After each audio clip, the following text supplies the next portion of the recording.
இப்போ பார்த்தா 10ல ஒரு 8 பேராவது இல்லீகல் ரிலேஷன்ஷிப்ல இருக்காங்க. அது வந்து மென்ஸ் மட்டும் தான் அப்படின்னு பார்த்தா கிடையாது. போத் மென்ஸ் ஆர் வுமன்ஸ் 2 பேருமே வந்து சேமா ஈக்குவலா இருக்காங்க. ஃபர்ஸ்ட் இந்த விஷயத்த கேள்விப்படும்போது உங்களுக்கு எப்படி மேம் இருக்கு? 2 பேருமே வந்து காமனா வந்து இல்லீகல் ரிலேஷன்ஷிப்க்கு தேடி போறாங்க அப்படின்றப்ப.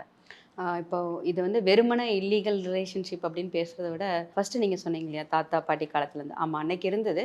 அன்னைக்கு வந்து இல்லீகல் ரிலேஷன்ஷிப் வந்து இருக்கிறவங்கள வந்து நம்ம இவங்க தான் இருக்காங்கங்கிறத ஊரறிய தெரிஞ்சிரும். ஏன்னா, ஏதோ ஒரு வீட்ல அவங்க கூட உறவா ம். இருப்பாங்க. ஊருக்கே தெரிஞ்சிரும். அவங்களும் அந்த அந்த இன்னொருத்தர் கூட இருக்கிறப்போ ரொம்ப நியாயமாவும், தர்மமாவும் இருந்தது. அது அன்னைக்கு அப்படியே பழகிடுச்சு.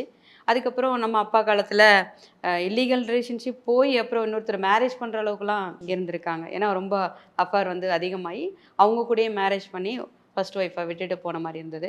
இன்னைக்கு வந்து இல்லீகல் ரிலேஷன்ஷிப் அப்படின்னு சொல்றத விட, இது வந்து ரொம்ப ஒரு ஜாலியான ஒரு போக்கா எடுத்துட்டு போறாங்க. எனக்கு உன்ன புடிக்கல, அதாவது கல்யாணம் பண்ற வரைக்கும் அது எப்படியோ தெரியல.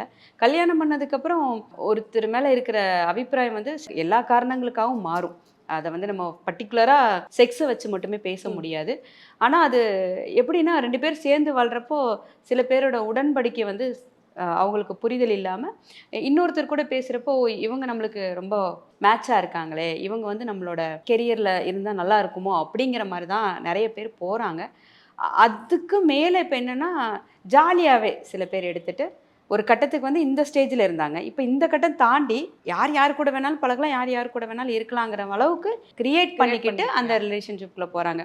இதுல நம்ம என்ன எடுத்துக்க முடியும் அப்படின்னு பார்த்தா,